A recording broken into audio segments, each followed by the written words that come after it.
परमेश्वर के नाम की स्तुति हो और उनके नाम की महिमा हो। परमेश्वर ने हमें एक और मौका दिया है कि परमेश्वर की उपस्थिति में आके उनके वचनों को सुनकर उनके हृदय को जानकर हमारे जीवनों को उसके अनुसार जीने के लिए परमेश्वर हम सबको मदद करने पाए। आज हम लोग भजन संहिता 115 पढ़ेंगे। भजन संहिता 115 इसके 3 आयत को आज हम लोग पढ़ेंगे।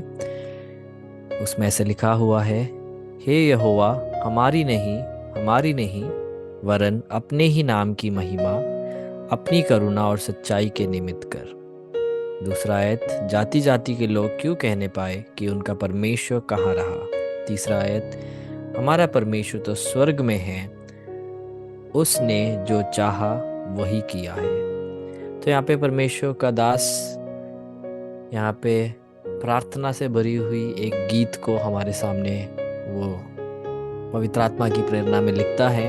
तो उसका पहला आयत बहुत ही एक दिलचस्प बात वो वहाँ पे कह रहा है। वो कह रहा है, हे यहोवा, हमारी नहीं वरन अपने ही नाम की महिमा अपने ही करुणा और सच्चाई के निमित्त कर। तो मेरे प्रियो, ये हमारे मसीह जीवन की प्रार्थना की एक बुनियाद है। हमारे मसीह के लिए करने वाले कार्यों का एक बुनियाद है जो ये यहाँ पे प्रार्थना में बता रहा है। वो क्या बता रहा है? वो परमेश्वर के सामने जब प्रार्थना कर रहा है, उसका पुकार ये नहीं है कि परमेश्वर मेरे लिए आप करिए, या प्रभु आप जब करेंगे तो इससे लोग जानने पाए मैं कौन हूँ। या वो एक उसकी प्रार्थना का जो जो ढंग है, जो ढांचा है, वो ऐसा नहीं है कि प्रभु जब आप कुछ करेंगे तो लोग ये पहचानने पाएंगे कि मैं आपका दास हूँ या मैं कोई बहुत बड़ा एक व्यक्ति हूँ। परंतु वो यहाँ पे बहुत ही अच्छे तरीके से वो प्रार्थना के बुनियाद को समझते हुए वो इस गीत को वो लिख रहा है। वो बोल रहा है कि परमेश्वर आप कार्य करें परमेश्वर, परंतु इससे महिमा हमें नहीं मिलनी चाहिए। इससे महिमा सिर्फ आपके ही ओर जानी चाहिए। तो मेरे प्रियो, हमारे मसीह जीवन में बहुत ही कठिन एक बात है जो यहाँ पे ये व्यक्ति प्रार्थना के रूप में, गीत के रूप में गा रहा है कि काफ़ी बार हमारे अंदर ही अंदर हम हमारे हृदय में ऐसी बात आ जाती है कि क्योंकि हमने प्रार्थना किया, क्योंकि हमने प्रभु के लिए करा, क्योंकि हमने हमारी उसमें सामर्थ थी, इसलिए हम कभी कभी हमारे हृदय में हम जो महिमा प्रभु को देनी चाहिए उसको हम लोग ले लेते हैं। हम भले ही हम मुंह से बोल रहे होंगे कि हाँ, सारा महिमा मैं आपको देता हूँ, सारा आदर प्रभु मैं आपको देता हूँ, परंतु कहीं ना कहीं जब हमारे नौकरी में जब हमको प्रमोशन मिलता है, या हमारे पढ़ाई में हमको अच्छे अंक मिलते हैं, या कुछ भी हमें आशीषें हमें मिलती है, तो हम मुंह से तो हम परमेश्वर को हम आदर दे रहे होते हैं, परंतु हमें ये याद रखना है कि परमेश्वर जब कार्य करता है तो हमें परमेश्वर को महिमा देनी है। सारा आदर और सारी महिमा सिर्फ वो ही लेने के योग्य है। इसलिए एक भक्त का, जो मसीह में एक भक्त है और मसीह का जो चेला है, उसका सबसे हर दिन का उसका एक तरीके से एक लड़ाई जो वो लड़ता है अपने अपने ही हृदय के अंदर, वो ये है कि वो अपने आप को वो नीचे कर कर प्रभु को हर एक बात में उठाना। ये कहना बड़ा आसान है, परंतु मेरे प्रियो, इसको रोज करते रहना, इस हद तक करते रहना कि अब हमारे शरीर को कोई मौका ही ना मिले अपने ऊपर बड़ाई करने का, तो हमें ये करते रहना है। तो भजनकार यहाँ पे इस गीत को गाते हुए बोल रहा है कि प्रभु आप कार्य करें, परंतु आप अपने करुणा, अपने महिमा और अपने सच्चाई के निमित्त काम कर। मतलब परमेश्वर जो भी आप कर रहे हो उसमें प्रभु हम उत्तर, इसीलिए हमें उत्तर मिलेगा प्रभु, हम ये विश्वास करते हैं क्योंकि आप करुणा में हैं, क्योंकि आप सच्चे हैं, और क्योंकि आपका नाम लज्जित नहीं होना चाहिए। काफी बार परमेश्वर की उपस्थिति में जब प्रभु के लोग आते हैं, उनकी प्रार्थना सुन के ऐसा लगता है कि प्रभु उनके प्रार्थना को करने के लिए इसलिए बैठा है क्योंकि वो कोई बहुत बड़े व्यक्ति है, या उनकी प्रार्थना की जिंदगी बहुत बड़ी है, या वो प्रभु के लिए वो बहुत कुछ उन्होंने करा है, इसलिए ये तो प्रभु करके ही रहेगा। मेरे प्रियो, अगर आप में से कोई भी अगर इस हृदय के अवस्था के साथ अगर प्रभु के उपस्थिति में आ रहे हो मेरे प्रियो, तो आप प्रार्थना के उस उस बुनियाद को भूल गए हो। हम मेरे प्रियो, ये हर एक सृष्टि का, इस पूरे ब्रह्मांड का रचयिता, उसकी उपस्थिति में हम आज जब आए हैं, हम जब प्रार्थना के लिए जब अपने आंखों को बंद करते हैं, तो प्रभु हमारी इसलिए नहीं सुनता है क्योंकि हम अच्छे हैं, या प्रभु इसलिए नहीं सुनता है क्योंकि हमने कुछ करा है प्रभु के लिए, परंतु प्रभु इसलिए सुनता है क्योंकि हम एक रिश्ते में प्रभु के साथ आ रहे हैं। और वो रिश्ता क्या है कि हम लोग मसीह यीशु के द्वारा हम पिता परमेश्वर से हम प्रार्थना कर रहे हैं। और क्यों प्रभु हमारे प्रार्थनाओं को उत्तर देगा और देता है, और आगे भी वो देता रहेगा, क्योंकि उसके करुणा के निमित्त, उसके सच्चाई के निमित्त, और क्योंकि उनका नाम जातियों के बीच में, अन्य जातियों के बीच में, कलीसिया के बीच में, परिवार के बीच में, हर एक व्यक्तियों के बीच में प्रभु का नाम ऊंचा होना है। इसीलिए है प्रभु अपने कार्यों का वो उत्तर देता है। हालेलुया। तो हमारे प्रार्थना का एक और एक तरफा जो हम कभी ध्यान नहीं देते, वो यही है, क्यों प्रभु हमें उत्तर देगा? क्योंकि हम उनके नाम के निमित्त प्रार्थना करते हैं। क्यों हमें उत्तर देगा? क्योंकि हमारी आंखें, जैसे एक गुलाम की आंखें अपने स्वामी के ऊपर होती है, वैसे ही हमारी आंखें हमारी प्रभु के ऊपर लगी हुई है। प्रभु हमें क्यों उत्तर देगा? क्योंकि प्रभु ने वायदा करा है कि जो मांगता है उसको दिया जाएगा, जो ढूंढता है वो क्या करेगा? वो पाएगा, है ना? जिसके आप खोज में हो, जिस उत्तर के लिए आप प्रभु की उपस्थिति में हो मेरे प्रियो, हमारे पास हियाव बांधने का एक कारण है कि प्रभु ने वायदा करा है कि प्रभु के नाम पे हमें मांगना है। प्रभु ने हमें वायदा करा है, जब हम अपने हर एक परिस्थिति से हम दूर होकर, हम अपने दरवाजे को बंद कर कर, हम जब चुपके से, जब हम अकेले में, जब हम एकांत में, जब परमेश्वर से जब प्रार्थना करते हैं, बाइबल बताती है कि परमेश्वर एकांत में की हुई प्रार्थना को सुनेगा। हालेलुया। इसलिए आज हमें प्रभु के उपस्थिति में आते हुए, हमें हमारे विषय को प्रभु के सामने धन्यवाद के साथ सौंपते हुए, हमें प्रार्थना करना है। प्रभु, क्योंकि आप करुणामय हैं, क्योंकि प्रभु आप सच्चे हैं, क्योंकि प्रभु आपका नाम परमेश्वर ऊंचा किया जाने पाए। किसके सामने प्रभु का नाम ऊंचा किया जाने पाए? मेरे खुद के जीवन में प्रभु का नाम ऊंचा किया जाने पाए, मेरे परिवार में प्रभु का नाम ऊंचा किया जाने पाए, मेरी कलीसिया देखने पाए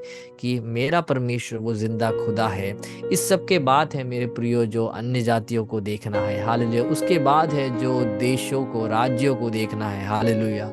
परंतु सबसे पहला है हमें देखना है, हमें जानना है कि प्रभु कितना भला है। इसलिए बाइबल कहती है, हाल चक्कर देखो यहोवा कैसा भला है। हालेलुया। तो हम दूर दूर से, हम किसी की प्रार्थना विषयों के उत्तर के अनुसार, हम बस उनके उस प्रार्थना विषयों के उत्तर को देखकर हम यहाँ पे कुछ कुछ सोचते रहना नहीं, परंतु हमें प्रभु के उपस्थिति में हमें आने की जरूरत है। तो भजनकार यहाँ बोल रहा है, प्रभु हमारे लिए नहीं प्रभु, परंतु आपके नाम को महिमा मिलने पाए। प्रभु हमारे लिए नहीं, परंतु आपके करुणा निमित्त, आपके सच्चाई निमित्त परमेश्वर आप हमें उत्तर दीजिए। दूसरा आयत, जाति जाति के लोग क्यों कहने पाए कि उनका परमेश्वर कहाँ रहा? ये एक सवाल हर एक व्यक्ति अपने जीवन में इसको झेलता है, सुनता है, अपने उन लोगों के द्वारा जो मसीह में विश्वास नहीं करते। वो पूछते हैं कि तेरा परमेश्वर कहाँ गया? तू इस परेशानी में है, बट तेरा खुदा कहाँ है? तुझे उत्तर क्यों नहीं मिल रहा? आज भी तू ऐसी एक परिस्थिति में क्यों पड़ा हुआ है? तो यहाँ पे भजनकार यहाँ पे परमेश्वर से बोल रहा है, परमेश्वर जो आपको नहीं जानते हैं वो लोग ऐसा ना बोलने पाए, मेरा परमेश्वर कहाँ है? मुझे पता है कि प्रभु आपका समय नहीं है मेरा समय, परंतु मैं फिर भी आप पे विश्वास करूंगा, फिर भी मैं डटा रहूंगा, फिर भी मैं उन लोगों के सामने भी मैं अच्छी गवाही दूंगा कि मेरा परमेश्वर, हालेलुया, वो जीवित परमेश्वर है। इसलिए परमेश्वर अन्य जाति लोग ऐसा ना बोलने पाए कि तेरा खुदा कहाँ है, ऐसा ना होने पाए प्रभु। इसलिए तो फुर्ती कर और मेरे विषय को, हालेलुया, आप सुनकर उसको आप उत्तर दीजिए। हालेलुया। हम में से कितने लोग ऐसी प्रार्थना करेंगे, परमेश्वर हालेलुया, हमारे लोग जो आपको जानते नहीं, हमारे परिवारजन जो आपके करुणा और आपके प्रेम को उन्होंने अभी तक चखा नहीं है, परमेश्वर वो कभी ना बोलने पाए कि तेरा परमेश्वर कहाँ है परमेश्वर। हालेलुया। परंतु वो लोग बोलने पाए कि देख तेरा परमेश्वर हालेलुया, जिससे तू आराधना करता है, जिसकी तू उपासना करता है, हालेलुया, जिससे तू प्रार्थना करता है, देखो उसने तेरे लिए कार्य किया है। हालेलुया। हालेलुया। ये एक अच्छी गवाही परमेश्वर हम में से अनेक लोगों के जीवन में हालेलुया खड़ी करने पाए। हालेलुया। और ये उत्तर दे रहा है तीसरा आयत में, जब लोग पूछ रहे हैं कि तेरा परमेश्वर कहाँ है, ये सवाल हमारे हृदय में संसार लेके आता है, शैतान लेके आता है, हमारी परिस्थितियां लेके आती है, हम खुद भी पूछते हैं। तो हमें हालेलुया ऐसी अवस्थाओं में हमें उत्तर वापस देना है, हमारा परमेश्वर तो स्वर्ग में है और उसमें लिखा है उसने जो चाहा वो किया है। हालेलुया। तो हमें भी अपने मन को, जब हमारा मन थक जाए, जब हमारा मन हालेलुया दुख के वजह से, परेशानी के वजह से या बीमार होने के वजह से हमारा मन भी काफ़ी बार थक कर ऐसे सवालों को पूछता है, परंतु हमें क्या करना है, हमें हमारे मन को हमें बोलना है कि हे मन हालेलुया, मेरा परमेश्वर वो स्वर्ग में विराजमान है। हालेलुया। और वो हमारी प्रार्थना को सुनेगा। हालेलुया। वो उत्तर देगा। हालेलुया। वो अपने समय पे हालेलुया वो अपने कार्य को करेगा। हालेलुया। आज काफी लोगों के हालेलुया जीवनों में परमेश्वर का कार्य होने पाए। अनेक लोग के हालेलुया जो जो अवस्था, जो आशा रहित एक अवस्था में वो अगर आगे बढ़ रहे हैं, हालेलुया, तो मेरी प्रार्थना ये है कि जब वो वचन को सुने, उनके अंदर विश्वास हालेलुया बढ़ने पाए। वचन कहता है हालेलुया, विश्वास सुनने से और सुनना मसीह के वचन से आता है। हालेलुया। हालेलुया। इसलिए हम भी हालेलुया हालेलुया लाजरस की बहनों के साथ हम बोलने पाए कि प्रभु हालेलुया, अब तो इतने दिन हो चुके हैं, परंतु अगर आप अब भी अगर आप प्रार्थना करोगे, हालेलुया, आप हालेलुया आपका कार्य यहाँ पे होगा, मैं विश्वास करता हूँ। हालेलुया। मैं विश्वास करती हूँ। हालेलुया। हम लोग बोलने पाए हालेलुया। हालेलुया। हमारा परमेश्वर वो स्वर्ग में विराजमान है और उसको जैसा उसे मन लगता है वैसा वो हालेलुया वो कार्य करता है। और मेरे प्रियो, हमें आज ढांढस बांधना है कि परमेश्वर का मन हमारे भलाई के लिए है। हालेलुया। परमेश्वर का मन हालेलुया हमारे हम एक पवित्रताई की एक जीवन जीने के लिए, परमेश्वर की इच्छा हालेलुया हम उनकी इच्छा के अनुसार चलना है। परमेश्वर का हालेलुया जो मन है वो ये है कि हम हालेलुया दूसरों को यीशु मसीह के विषय में बताए। परमेश्वर का मन ये है कि हम पवित्र आत्मा के सामर्थ्य से भरकर हालेलुया हम इस संसार में उनके लिए गवाह बने। हालेलुया। परमेश्वर का मन है हालेलुया कि हमारा प्राण, आत्मा और हमारा शरीर हालेलुया मसीह यीशु के आगमन में हाल निर्दोष ठहरने पाए। हालेलुया। अगर मैं कहता रहूंगा तो हमारा समय जाता रहेगा हालेलुया, परंतु परमेश्वर का मन है हालेलुया कि हमारे लिए वो भलाई उत्पन्न होने पाए। हालेलुया। सुने हुए वचन के आधार पे हम अपने हृदयों को हम नम्र करें। हालेलुया। और हम प्रार्थना करें। पिता परमेश्वर, सुंदर अवसर के लिए धन्यवाद करते हैं परमेश्वर। हालेलुया। जब संसार पूछती है, जब जब हमारा मन पूछता है, जब हर कोई पूछ रहा है परमेश्वर कहाँ है, परमेश्वर हम आज अंगीकार करते हैं आप स्वर्ग में विराजमान हैं और आपकी महिमा में कोई भी हालेलुया कमी नहीं आई है, आपके सामर्थ्य में कोई भी हालेलुया कमी नहीं आई है। और आपको जैसा मन करता है प्रभु वैसे आप करते हैं हमारे जीवनों में भी। परमेश्वर जैसा आप चाहते हो वैसा होने पाए। हालेलुया। जैसी आपकी इच्छा है प्रभु वैसे होने पाए। हालेलुया। जैसे हम चाहते हैं प्रभु वैसे नहीं, परंतु परंतु जैसे आप चाहते हैं प्रभु वैसा होने पाए। उसके लिए हम अपने आप को हम आपके हाथों में हम समर्पित करते हैं। हालेलुया। सारा आदर महिमा आपको देते हैं। प्रार्थना विनती आपके पुत्र यीशु मसीह के नाम पे मांगते हैं पिता, आमीन।